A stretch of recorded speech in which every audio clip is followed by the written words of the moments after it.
I have made $468,000 only being licensed 2.5 years as a barber. I'm 23 years old, and here are my 9 barber business lessons that I wish I would have known sooner.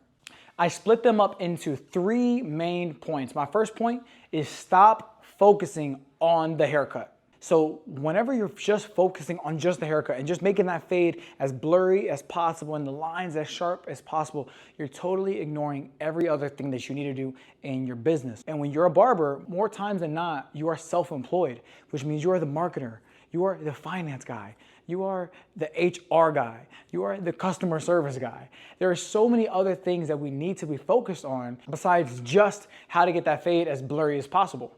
You have to have time on a consistent basis every single day or every week, as long as it's on a consistent basis, to actually work on the business. Say, what problem am I currently having inside of my barber business, and how can I actually go about solving it? And if you're just focused on the haircut and that's your only priority, you're never gonna take time to actually think and say, how can I grow my clientele?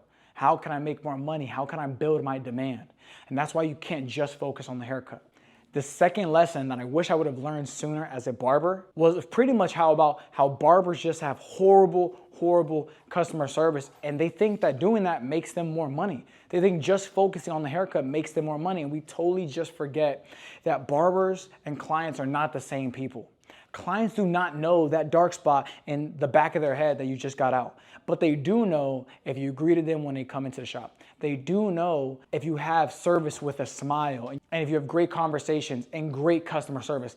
That is what people leave with. People leave with not just a look, but they look with a feeling. And your customer service can help for clients to actually leave with a feeling. It took me so long to learn that because I thought it was only about the haircut. And if I focus on just the haircut, I'd make so much money, and I couldn't be further from the truth. What we'll do is we'll go ahead and add 15 minutes to the haircut service just to make the haircut 10% better or 5% better. And we totally forget the customer experience, the experience of going to a barbershop that you love and getting a phenomenal haircut. We totally forget, and we don't prioritize that enough, because we think it's all about a fade, all about a couple dark spots here and there, and that couldn't be further from the truth. So many barbers are in a horrible barbershop, and they don't even know how much it's hurting their career. Being in a horrible barbershop will cost you so much money, and you don't even know it. There's so many things that go on into a barbershop. People cussing, crazy music on the TV, inappropriate topics, barbers smelling like weed, or trash cans overflowed with neck strips, and everything looks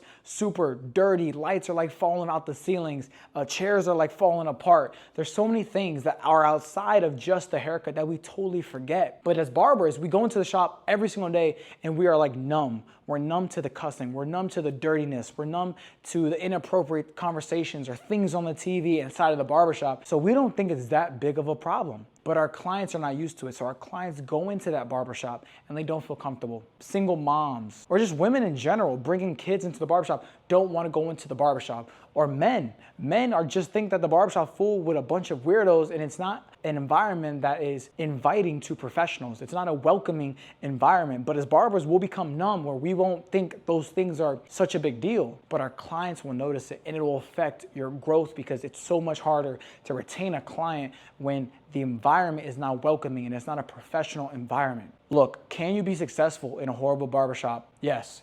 Is it a hell of a lot harder? Yes. Being on the right ship lets you to just catapult your career in a way that is undescribable. Now, my second main point, something that I wish I would have learned so much earlier: barbers don't know how to make money off their clients. They don't know how to maximize the value that their clients can really bring into the barbershops. Clients, you just never get taught this in barber school, how to actually make money off your clients. You have literal gold mines sitting in your chair every single day where you could be printing cash, but you don't do it because you don't know how to. My first point is literally understanding how to maximize your client's network. Each client has a network that you can tap into when you develop that relationship and when you give them a great customer experience. When you give them a great customer experience, you can actually get into their network and leverage their network. That is word of mouth referrals like crazy. Everybody knows somebody, a friend, a family member, or a coworker. That is a free lead that you can get into your business if you earned it through a phenomenal service, through developing that relationship, through asking for referrals. Do you know anybody that needs a great barber, a friend, a family member, or a coworker? Learning to sell gift cards is something that it's totally like foreign to us. One of my clients actually got me into a professional corporate office to where every single Tuesday I go there and I cut hair. And guys, I charge a corporate rate. And above that, there's not a day I go into that office and make less than $1,000. Just that opportunity alone got me an extra $40,000 to $50,000 in a year, all by one client, because I knew how to maximize my network and take advantage of those opportunities. But us, we're so transactional. We only think about the number that is on that like square payment at the end. We don't understand that we can leverage our clients' network and get so much more out of our clients. Even things like social media. Have you ever posted a video or a picture of you cutting your client's hair and then tag them and then they repost it to their story and now all of their followers can go and see that you're a barber in the area and you're the one that cuts their hair?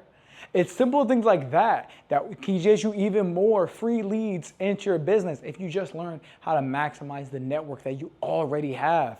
Your family members, friends, and your own coworkers, and leveraging them to get more clients to actually sit into your chair. My fifth point is actually knowing how to maximize your client's value. Barbers do not know how to get the most value out of each and every client because they don't know about a simple formula. The formula is annual client value. How much money do your clients actually pay you over the course of a year? Not just one haircut, but over the course of a year. And if you do that and you see, okay, this guy pays me $50 a haircut and he comes in every 2 weeks, you'll see that, this client is worth so much money. It is crazy. How can you maximize your client's value? First of all, selling them product. And then when they love that product, they're gonna come back and buy that product every month, 2, 3 months. They go and they buy that product, so they're giving you more money, or even upselling them into a higher service. If you see that somebody gets a haircut, right, but they have a beard, why don't you offer to do their beard one time? And then now they don't just book a haircut, they book a haircut and beard. We totally forget about this one thing as a barber, and it costs us so much money, is doing reoccurring appointments or even just rebooking the next appointment. How many times do clients sit in your chair and say, man, I tried to get in with you last week, but I couldn't? If they had a reoccurring appointment, they could have got in, but you didn't go and ask them at the end of their haircut, hey, would you like to book out your next cut? Or hey, if you always come in at Friday every 2 weeks at 3 p.m., why don't we just book that as a recurring appointment? Or even knowing how to sell them a gift card. Hey bro, how many times have a client been like, man, I want my friends or my family members or whatever to check you out, but X, Y, and Z, they already have a barber. Why don't you sell them a gift card? Hey bro, I'll sell you a gift card for your friend or family member to get their first haircut free. All you gotta do is just give me an extra $5 or $10 and I'll give them their first haircut free. It's like a gift. You look like the superhero. Or even filming content. Think about it. If you film content off of that client that you cut, that content can help you get more clients for free. But yet you don't go and you don't take any videos or any pictures because you're this super, super cool barber and you think you're too cool to post content. People have phones where they're on TikTok and they're on Instagram and they're on Facebook. But if you don't take the time to take a little bit of content of each one of your clients that go in, it's hard to maximize the value that you're getting from each one of these clients. That's how I was able to build my clientele so fast, because I maximized every opportunity. I maximized every day in the shop. I maximized every client that I had in the chair. The sixth lesson that I wish I would have learned earlier was actually about maximizing my clients' knowledge. Think about it, guys. If you cut professionals, any type of professionals, these are people that have been in a certain skill or trade for years, for literal years, and yet you have them in your chair for 30, 45 minutes or an hour. You can go and ask them any question and they'll actually give you the freaking answer. I have clients that have helped me get into way better shape. I have clients that have given me financial and business advice, clients that have helped me in my faith, clients that have helped me in my marriage or my leadership skills. I've literally cut millionaires, multi-millionaires. I've had them in my chair and I can ask them any question that I want. Real examples of real life success sitting in my chair where I've literally gotten life coaching, mentorship, business advice from the same clients. But no, you want to have your AirPods in. You too cool to talk to your clients, so you want to have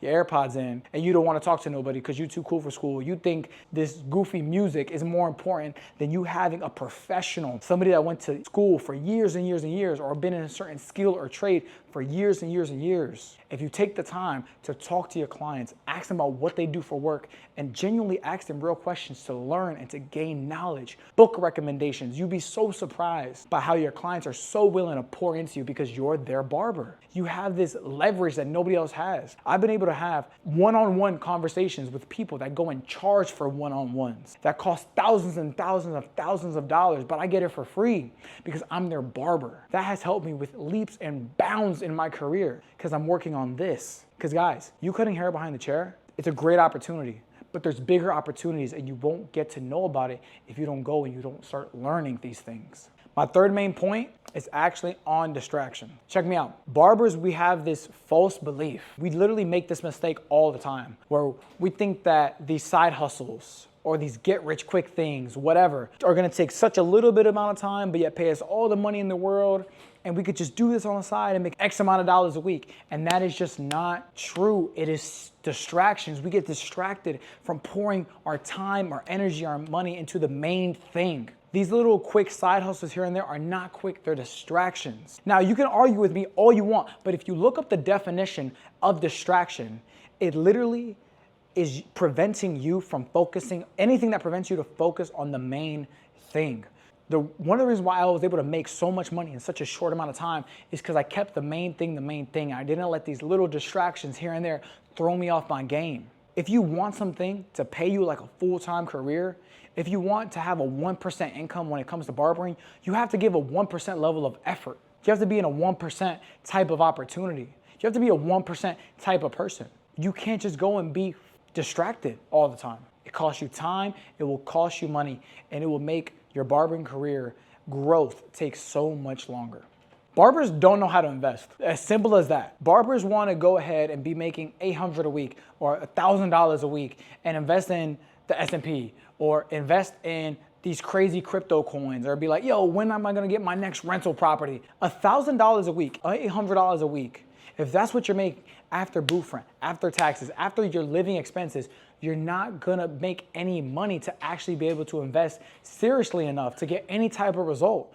Learning how to make more money behind the chair puts you in such a better financial situation than you investing that $20 into crypto every week. If you take that extra money and that extra time that it's gonna take for you to actually learn how to do that stuff well, and you put that into barbering and cutting hair, investing into yourself, helping yourself to learn how to make more money behind the chair, that's when you could really get ahead. But you want these get-rich-quick schemes.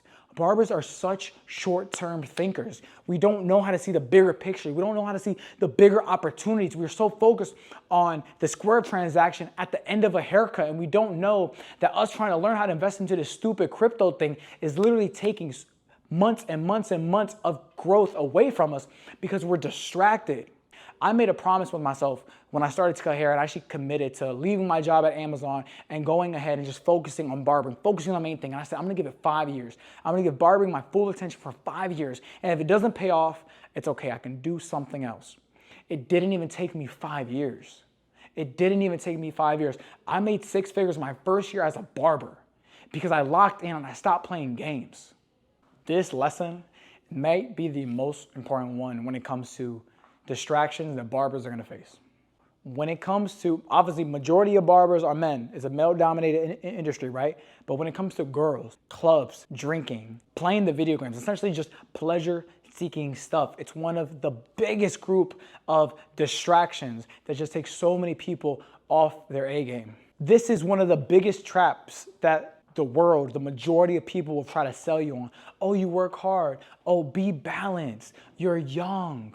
Enjoy yourself. You can't take the money with you. Live forever. That's the dumbest stuff that I've heard, because majority of the time after you listen to that advice, you go up and you end up doing the stupidest stuff that costs you money, that costs you time. Sometimes people get in trouble and it costs them their freaking freedom, dude. You're listening to people that you don't want to be like. One of the best pieces that I ever got was to find a great mentor, take their advice and to listen to it. And you take way too many people's advice. You're listening to people that you don't want to be like. Stop. It's a distraction. The world is going to sell you on these stupid pleasure-seeking activities that just leave you busted and disgusted, leave you down bad. And it doesn't help you grow your career. Something that I have to remember when it comes to stuff like that is like, I want a good life. I want a good life. I want a good life. I don't want a fun life. I want a good life. I want to be a good person. And majority of that stuff, it's not going to build me into the person that I genuinely want to be. So why am I going to do it? So why do I waste my time? Why do I listen to people that I don't want to be like at the end of the day? One of the best pieces of advice that I've ever gotten was to find a great mentor. And that's why I make these videos for you guys. I make these videos for you guys to help you guys shorten the path of getting the results that you want out of your barber career. It's extremely fulfilling for me, and that's what I do, and I had so much fun making this video. If you guys want to be a part of a community of phenomenal barbers achieving their financial freedom goals when it comes to this industry, if you want to be around people like me, people like that you're going to find like a Headlines barbershop, if you want to be around six-figure earners, the top 1% of the industry, we have a community for it in the description below.